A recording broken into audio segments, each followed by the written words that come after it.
Hey, welcome to Your Pretty Pennies. I'm Your Pretty Pennies. I'm Tara Jones of YourPrettyPennies.com, and I'm a financial success coach, and for the month of February, I am focusing on different ways to rid your life of debt.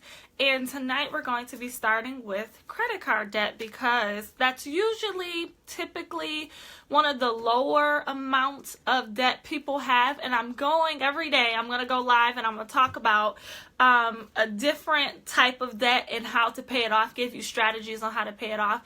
And so usually credit cards is like that one that can be more on the lower end compared for most people, especially in my community. The biggest debt that most people have is their student loan debt, and so their credit cards are kind of like minor debts compared to the $70,000 the $80,000 student loan debt. So that is why we're kicking it off with credit card repayment. I want to just say that I'm gonna give you 5 tips on how to pay off your credit cards down to zero balances, right? That's what we own. We want to be zero balances. We're going to use our credit cards as financial tools if we decide to keep them, be financially disciplined. But I want to say that these tips are for current balances, right? So if you have a credit card debt in collections, I will go over how to handle debt in collections, but for this live stream tonight, I want you to put the ones that are in collections on the back burner, right? Because the damage has already been done. Oftentimes people think they want to salvage and try to hurry up and address what's on their credit report already, but the truth is the damage has been done. It already messed up your credit score. So if you have other bills and other credit cards that are still out there that need to be paid down, we need to be proactive with those to make sure those don't hit your credit report either. Those don't get closed and get thrown into collections, right? So that is why we are focusing first on credit card repayment. So my first tip for you is obviously stop using them, right? Because you don't have a good game plan. If you are in credit card debt and you have hundreds or thousands on a balance and every month you're incurring an interest charge, you are not using it strategically, sweetie. So you need to stop using them. Back up. You don't have to cut them up, but if you want to cut them up, you can. So you can repurchase some or reorder some later on down the line once you get some financial discipline. But the first thing I want you to do is stop using them. Oftentimes I hear, why use my credit card as a financial emergency? Your emergency fund is for financial emergencies, right? So before you start paying off credit card debt, like I said in the videos in the past, the first thing you need to do is save some money in the bank. $2,000 in the bank. Throw that to the side, and that's for financial emergencies, and then you can go forth and start paying off debt. So as you start tackling debt, realize that your credit card is not for financial emergencies. I know our parents used to say that and used to tell us that we need to get one in case something happened. We need to have some backup money. No, you need to have cash in your savings account that's readily available if something happens, right? And so while we're stopping the credit card usage, right, the things that I want you to focus on, number one, is to create a financial vision. Oftentimes, the reason why we aren't using our credit cards appropriately as financial tools in order to build our credit score, in order to use that credit score to get low interest rates and get low premiums on our insurance policies, is because we have no financial vision, we have no financial plan, and we have no financial discipline. So as we time out and we take the time to stop using credit cards, what we're going to do is, right, we're going to take this time to look back and say, okay, what did I do wrong in the past and how am I going to move forward? What is my financial vision for my future? So we're going to focus on that. Number 2, grab your balances, right? So take some time tonight. If you don't have time tonight, tomorrow, within the next couple of days, I want you to look up all your credit card balances. I want you to write them down. And I want you to be shocked. I know for some of you, I've talked to my clients all the time. I do one-on-one coaching all the time. Again, I'm a financial success coach if you're just watching me. So I do take clients one-on-one, and I do help them overcome things like debt, their past mistakes, their money mindset. Is also, achieving financial goals. But one thing I hear is I'm scared to face it, right? I'm scared to log in and see the debt that I owe. I'm scared to see like the full amount of what I owe. I want you to go look at every single card, what balance you have on them, and I want you to write them down. And then what I want you to do after that, so this is step number 2, look at your balance, write them down. Right under each balance for each card, I want you to write down what you was purchasing, what types of purchases you made that got you to this point. Right? Oftentimes, we want to make to-do lists and we want to talk about things that we like to do or want to do in the future. But most successful people, here's a secret, here's a key. They have a to-don't list that's longer than their to-do list. Right? So this is why I'm saying in step 2, write down your balance and then write under it what type of behaviors, what did you used to buy, what stores were you always at when you use these credit cards, so you can start to develop a to-don't list and to start increasing your financial discipline so you can start seeing your habits. Oftentimes, we don't even know what our habits are. We don't take a moment to reflect on what got us here in the first place in order to prevent it to happen in the future. So that's why number 2, I want you to step back and I want you to say, all right, I have this amount of money. I got $1,000 on this card. Where do I typically use it? At Target? It's funny because I seen a meme the other day and it was like, nobody goes to Target with the list. Target tells you what to get. You don't write a list on what to get at Target. Target tells you what to get. And it's so funny. So like, what is your thing? Do you go shopping and, every time you're at the mall, or do you have a favorite store? Do you online shop at a favorite store? Like, what is it? Create your to-don't list. So when it's time for you to reorder or start using your credit cards as a financial tool, right? And we'll talk about that a little bit at the end. You can go forward and say, okay, I'm doing things differently this time. I'm not going to carry a balance because I'm not going in these stores with a credit card, right? I'm not going to allow myself to shop on the weekends, or I'm not going to crawl up in bed in the middle of the night because I'm bored, or every time I get sad or nervous or upset or whatever, I reach for my credit card and start online shopping, right? But you have to identify what it is that you do in these moments. You got to know your habits, both good and bad, right? Therefore, that's what you're going to do in number 2. All right. Let's see if I have anything else on my notes. Okay, number 3. You're going to create a monthly budget. And you're going to create a monthly budget so you can calculate your disposable income, right? So your disposable income is your income, so how much you bring home, your take-home pay, minus your expenses, and that is how much you'll have left over each month to throw at debt.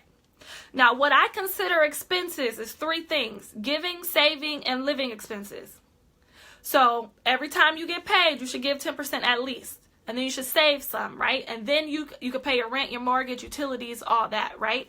So whenever you create a monthly budget from here on out for the next 30 days or for the rest of the month, whenever you're watching this, whether it's the beginning, the middle, or the end of the month, you need to calculate how much, or estimate how much you're going to make within a certain month. So we're in February. So how much are you going to make in February? How much do you anticipate making? And then what do you anticipate spending? So if you allocate 10% to giving, if you already have $2,000 saved, you don't need to save anymore. And then you have your rent, you have your utilities, you have your phone bill, you have laundry expenses, or dry cleaning, you have gas for the car, you have grocery money set aside, all those different things, right? If you're a mom, gymnastics for the kids, or soccer practice, or basketball training, whatever it is, right? And whatever amount you have left over after all those expenses that you have, that's your disposable income. And that's the amount of money you will have each month in order to pay off debt. One thing that people are failing to do is they're failing to sit down and see how much income they make and how much they spend a month in order to pay off debt, to know how much they can pay off debt, right? They just see money coming in and going out because they didn't pre-plan their finances. Therefore, soon as they get money, they spend it. Soon as they get money, they spend it. So when you do it that way, it looks as if you don't have money. It looks as if you don't have any money left at the end of the month to pay on debt. But in reality, if you allocate it and you align your finances with your financial vision that you created in the first step, and you can go back in my videos when I talk about how to create a financial vision, you will see that you're probably just mismanaging your money, and you're probably just spending as soon as you're getting, and then spending out of convenience and buying and shopping and doing all these different things and just allowing your money to just leave. Instead of creating a plan around your money that includes paying off credit card debt. So, if you have not created, this February 13th. If you have not created a monthly budget, that is one of your steps for the next couple of days. So that way you know how much you have to pay off debt with, right? And that leads me into number 4, number 5. So number 4, in order to pay off debt quickly, credit card debt quickly, you have to increase your income, right? But you have to know how much income you have to know how much you need to increase it to in order to start chipping away at this credit card debt. One thing about credit card debt is that the interest rates are very high, right? If you look at your credit cards right now, they might be 20%, some might be 15%, some might be 19% interest a month. And it just keeps going on and on and on. We ain't even going to talk about late payments and all that other stuff, right? So you have to be mindful that in order to get ahead of credit card debt, because you have two things. You got the principal that you borrowed, right? You have the amount that you borrowed, which is the principal amount. And then you have to deal with the interest that you're accruing at all times, right? If you don't pay each month, you don't pay. Each month you carry a balance, you get 19% tax on that. You getting hit with 19% of that, right? And then a late fee if you don't pay it at all. If you don't pay your minimum payment.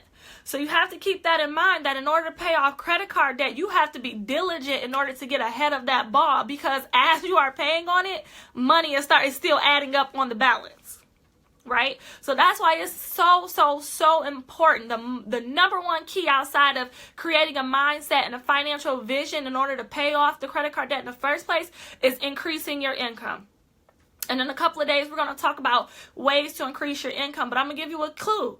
It is not building a business unless that business can generate you money tomorrow, right?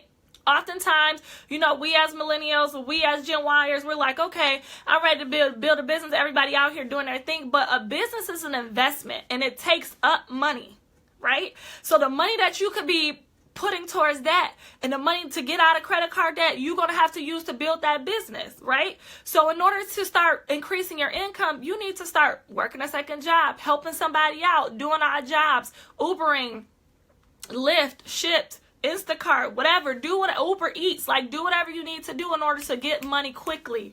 Braid hair if you know how to braid hair. Do resumes, right? Write resumes for people and they can pay you. There's a million things that you can do that you can get money immediately, right? Don't try to go all out and try to create a business plan and make a side hustle. A side hustle is exactly that. Something that generates money quickly. Because again, think about it. Interest rates are 18, 19, 20%, some as high as 30% on credit cards. The biggest key in order to getting ahead and getting your accounts to zero is paying off more than what they're charging you every month in interest and in fees. All right. So that's number 4. Number 5, and this also comes from your monthly budget, decrease your expenses so you can increase your disposable income. So remember in step 3, we talked about creating that monthly budget. Your income minus your expenses equals your disposable income. That's the amount of money that you will have to pay off debt. If you start decreasing your expenses, the amount of money you pay out from the income that you receive, guess what? That also adds to the amount of money you can throw at debt, right? So I'm not talking about when you do this, when you go through step number 5, and I hope y'all got y'all notes out because I'm giving y'all the tea.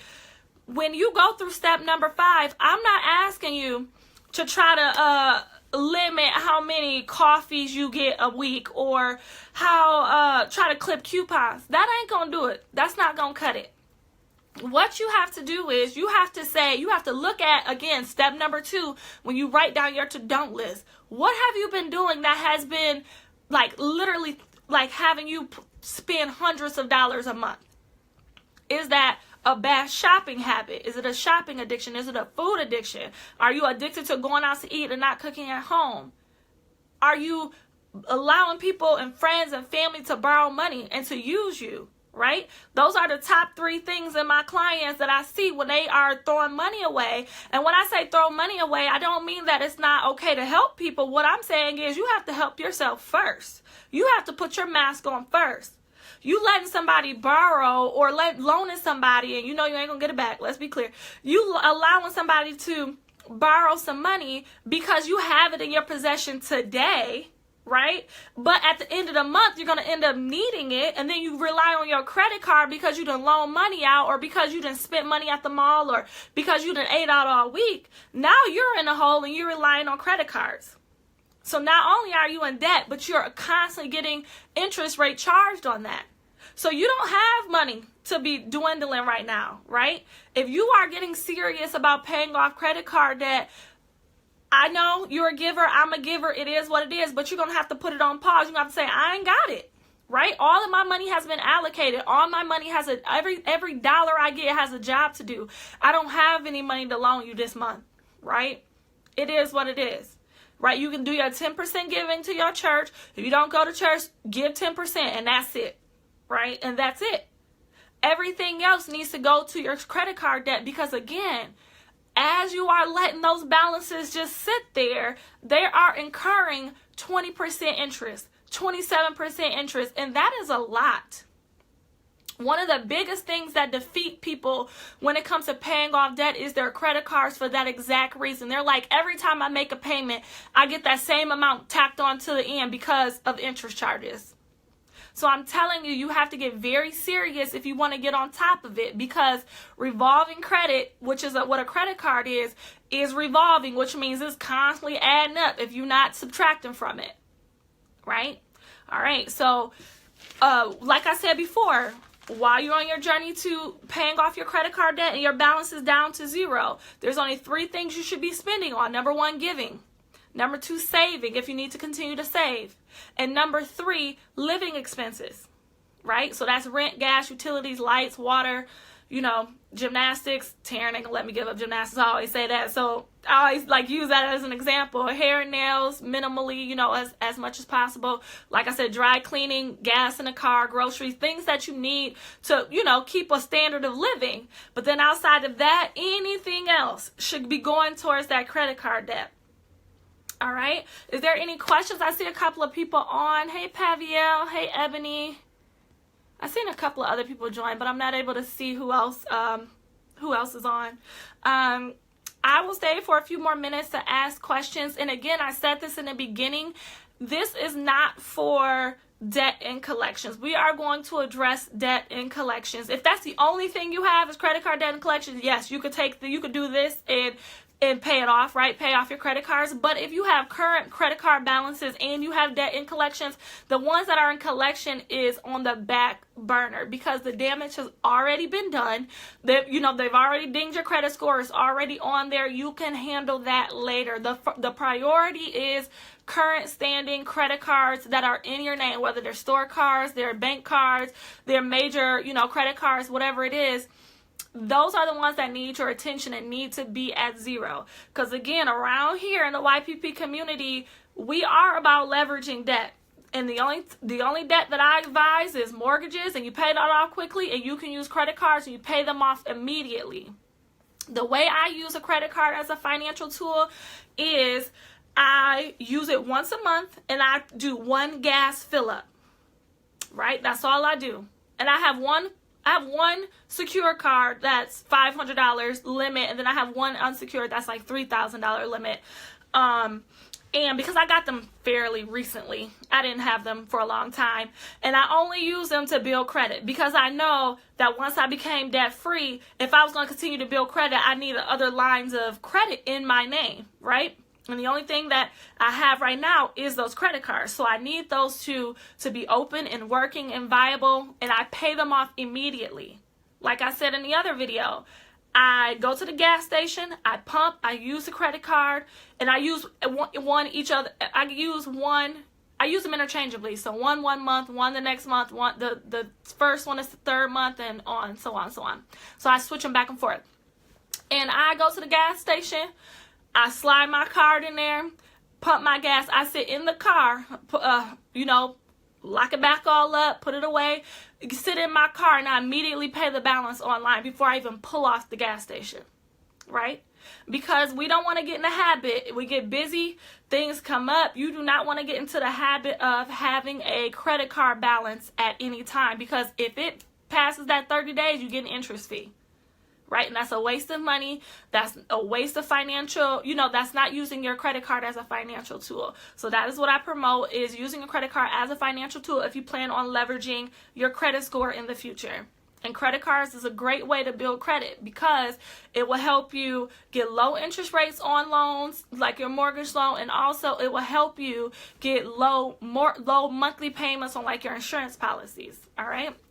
And guys, I have opened up enrollment. Well, enrollment opens up, but I have opened up the Financial Reset online program, which is a 6-week coaching and mentorship program for your finances and becoming debt free. It starts on March 1st. Yep, it starts on March 1st. Enrollment opens February 20th. If you want to learn more about that, click the link in the caption or go to bit.ly, the Financial Reset.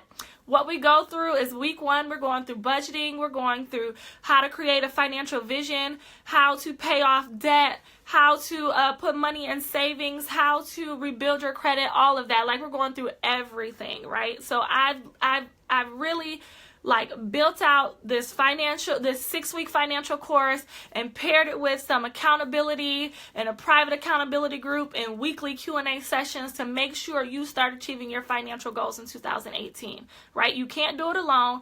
I don't know. I'm sure your favorite entrepreneur has told you, whether you're building a business or whether you're losing weight, whatever, get you some accountability, right? Get you some coaching, get under someone, use their plan, right? Success leaves clues. If you want to expedite your financial success, you use the tools and you use the process that somebody has done before you and gotten the results, and you duplicate that, right? And so that's exactly what I'm giving inside of the Financial Reset, my ways, my processes, my step-by-step process of becoming debt-free and protecting my financial freedom. All right. So I will talk to you guys tomorrow. Thank you for joining me. Post your aha moments, what you plan on working on, and I'll talk to you guys soon. Bye.